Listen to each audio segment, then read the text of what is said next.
Bonjour, avant de commencer la séance d'aujourd'hui, on va faire un petit rappel de la séance précédente dans laquelle on a vu un concept très important, il s'agit des agents économiques. Alors, on a défini l'agent économique comme étant une personne physique, par exemple vous et moi, ou une personne morale, par exemple une entreprise ou l'administration publique qui prend des décisions.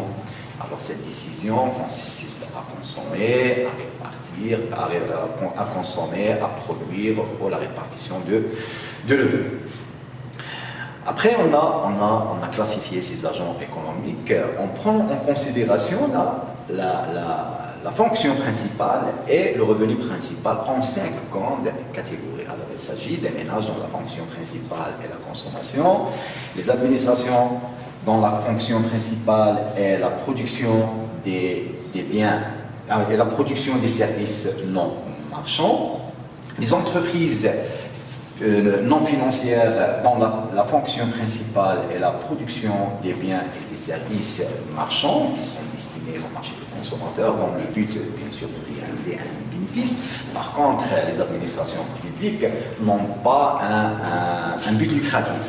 Et après, le quatrième agent économique, alors il s'agit des entreprises financières, ce sont principalement les banques et les assurances. Leur fonction principale, c'est la production des services financiers. Et le cinquième agent économique, il s'agit d'un agent économique effectif, c'est l'ensemble des agents économiques résidant à l'étranger ou des agents économiques étrangers qui effectuent des opérations avec les agents économiques nationaux. Donc, alors ces opérations ils peuvent être des relations commerciales, des relations financières ou des relations monétaires. Aujourd'hui, on va voir les diverses opérations faites par ces agents économiques. Alors, on sait bien que tout au long d'une journée, l'homme accomplit toute une série d'actes tels que travailler, acheter, consommer. Tous ces actes sont des actes économiques car ils ont pour but de satisfaire les besoins de l'individu, c'est-à-dire que l'individu, à travers ses actions de consommation, de production, de répartition, alors il réalise un objectif qui est précis, c'est la satisfaction de son besoin. Alors, on peut définir un acte économique comme suite. Alors, un acte est dit économique lorsqu'il est réalisé par un agent économique cherchant à atteindre un objectif économique précis. Alors, les objectifs recherchés par les agents économiques sont la consommation. Alors, par exemple, la consommation, c'est l'achat des produits alimentaires par un ménage. Alors, il s'agit d'un acte de consommation. Un acte de production, par exemple, la production du meuble par un menuisier. Et il y a l'épargne, c'est la partie non consommée du revenu. Alors, une opération économique se traduit par des flux réels et des flux monétaires. Et par la suite, on va voir qu'est-ce qu'on entend dire, qu'est-ce qu'on veut dire par des flux réels et des flux monétaires. Voilà.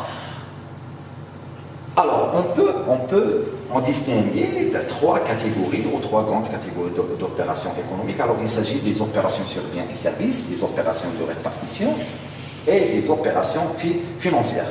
Alors, commençons tout d'abord par les opérations sur biens et services. Alors, il s'agit des opérations de production, des opérations de consommation et d'échange. Alors, lorsqu'on va dire d'échange, c'est-à-dire l'exportation et importation. Alors, je vous donne un exemple. Par exemple, acheter un ordinateur, c'est une opération de consommateur. Prendre un taxi, c'est une opération de consommation. Prendre un taxi, c'est une opération de consommation, bien sûr. Produire du pain pour une boulangerie, alors il s'agit ici d'une opération de production. Alors que, par exemple, importer des carburants, alors il s'agit d'une opération d'importation. Alors, bon. Passons maintenant aux opérations de répartition. Alors, ce sont des opérations par lesquelles le revenu engendré par la production est réparti entre le travail, le capital et les administrations publiques. Cette répartition est faite en fonction de la participation de chaque agent économique à la création de la richesse, c'est-à-dire en fonction de la répartition de chaque agent dans la création du revenu. selon son degré de participation. Alors, la répartition, elle prend différentes formes, comme la rémunération du travail, dividendes, impôts, par intérêt et impôts. Alors, on peut présenter cette rémunération ou cette répartition comme suite. Voilà. Alors, pour les ménages, alors on a vu que les ménages contribuent ou ils participent à la production. Par quoi? Par la fourniture du travail. Alors, c'est là. En contrepartie du travail, ils reçoivent des salaires. L'État reçoit des impôts en contrepartie de sa participation dans la création de la richesse. Alors on demande comment l'État va contribuer à la création de cette richesse. C'est tout simplement à travers les subventions distribuées aux entreprises pour les encourager à investir plus. À travers l'infrastructure qui va mettre à la disposition d'autres agents économiques, lorsqu'on va dire infrastructure, par exemple l'éclairage public, les ports, les aéroports, les routes, ainsi de suite.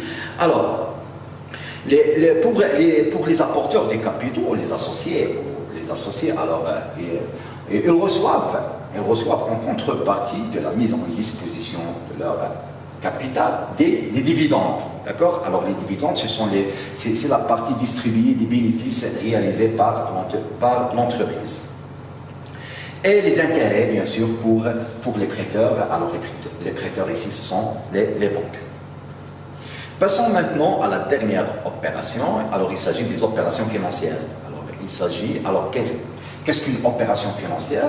C'est une opération réalisée avec les entreprises financières. Ces entreprises financières ont comme fonction principale la production des services financiers, un service financier marchand, principalement les prêts, les emprunts et les placements. Alors ces opérations financières consistent à accorder des crédits aux agents économiques, mettre en relation les agents qui détiennent de la monnaie, c'est-à-dire les épargnants, et ceux qui ont besoin pour financer leur activité, c'est-à-dire les investisseurs, c'est-à-dire ici la banque est sous forme d'intermédiaire entre les agents qui ont un excédent de liquidité et les agents qui ont un besoin de liquidité. Alors parmi des autres services financiers fournis par les banques, alors c'est la gestion des dépôts des entreprises et des particuliers.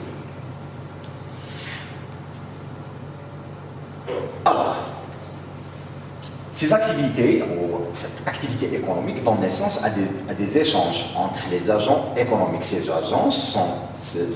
échanges sont traduits par des flux. Alors on fait la distinction entre les flux réels et les flux monétaires. Alors les flux réels représentent le mouvement des biens et services. Alors ils sont mesurés par des quantités physiques telles que le kilogramme, le litre, par exemple. Les flux monétaires qui sont évalués en unités monétaires, par exemple le dirham. Alors prenons l'exemple suivant. Exemple, achat de pâtisserie par un ménage au prix d'une boulangerie. Alors on va expliquer comment cette opération va se traduire, va donner naissance à la réalisation de deux flux. Alors, on sait bien que dans un acte de vente, alors il y a pour le vendeur, il doit donner la chose vendue. Ici, la boulangerie, il doit donner la chose vendue qui est pâtisserie au ménage. Ici, les pâtisseries sont un flux réel. En contrepartie de la chose vendue, les ménages vont payer le prix. Alors il s'agit d'un flux qui est monétaire. Donc l'activité économique donne naissance à des échanges entre ces acteurs économiques qui sont la boulangerie. Dans le cas, c'est la boulangerie et le ménage. Ces échanges sont traduits par deux flux. Alors un flux réel qui est les pâtisseries et le flux monétaire qui est le prix des pâtisseries. Voilà. Avant de passer aux exercices d'application, on doit tout d'abord faire une récapitulation de ce qu'on a vu dans la séance. Alors on a distingué entre trois grands types d'opérations. Alors il s'agit d'opérations sur biens et services, des opérations de répartition et des opérations financières. On a donné des exemples de chaque type d'opération. Après, on a vu les flux économiques. Alors, ces opérations économiques sont traduites par des flux. Alors, il y a des flux réels et des flux monétaires. Alors, ces opérations, bien sûr, sont effectuées par des agents économiques. Alors, nous passons maintenant à un exercice, premier exercice d'application. Alors, il s'agit de... Alors, qu'est-ce qu'on doit faire? On doit compléter, on doit remplir le tableau suivant, dans lequel on a présenté quelques acteurs de la vie économique. Il s'agit ici d'une boulangerie, la famille Ali, commune et banque. Qu'est-ce qu'on doit faire? On doit identifier de quel agent économique s'agit-il. Quelle est la fonction principale de chaque agent économique? Est-ce qu'il s'agit de la production? Alors, est-ce qu'il s'agit d'une production qui est vendue dans le but de réaliser un bénéfice, c'est-à-dire qu'il y a un but lucratif, ou non vendue? Est-ce qu'il s'agit de la consommation comme fonction principale? Et par la suite, on va identifier la ressource principale de chaque agent économique. Alors, la boulangerie est une entreprise non financière. Sa fonction principale consiste à produire des biens et des services vendus, c'est-à-dire qui sont destinés au marché de consommateurs en contrepartie d'un prix dans le but de réaliser un bénéfice, c'est-à-dire qu'il y a ici un but lucratif. Alors, la ressource principale, alors il s'agit de produits de vente ou la vente de ces produits, c'est la ressource principale, mais ils peuvent avoir d'autres ressources, comme par exemple les subventions accordées par les établissements publics. Passons maintenant à la famille Ali. La famille Ali est considérée comme un ménage. Alors, quelle est la fonction principale? La fonction principale, alors il s'agit de consommer. Consommer les biens et les services. Ces biens et services sont marchands, d'accord? Marchands fournis par les entreprises non financières ou les entreprises financières, en non marchands qui sont distribués par exemple, par les administrations publiques ou les administrations privées. Voilà, alors la ressource principale, ce sont les salaires. Ce sont les salaires en contrepartie de leur contribution à la production à travers la fourniture du travail. Passons maintenant à la commune. Alors, la commune est considérée comme administration publique. Sa fonction principale est la production des services non marchands. La ressource principale, ce sont les impôts et taxes qui sont versés par les autres agents économiques. Maintenant, la banque est considérée comme une entreprise financière. Sa fonction principale est la production des services financiers marchands tels que les emprunts, les prêts, les dépôts, et ainsi de suite. D'accord? Et la gestion des épargnes des personnes physiques et des personnes morales. Alors, quelle est la ressource principale des banques? C'est les produits de vente. Alors, nous passons à la deuxième application. Alors, il s'agit d'identifier les opérations sur biens et services, les opérations de répartition et les opérations financières dans les cas suivants.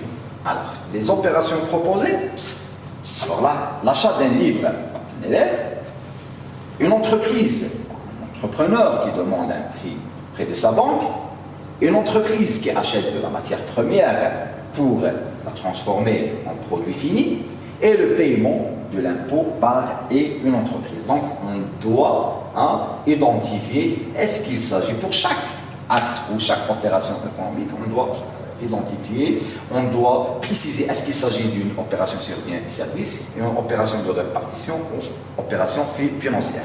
Alors, prenons le premier cas. Alors, il s'agit d'un élève qui achète un livre. Alors, il s'agit d'une opération sur biens et services.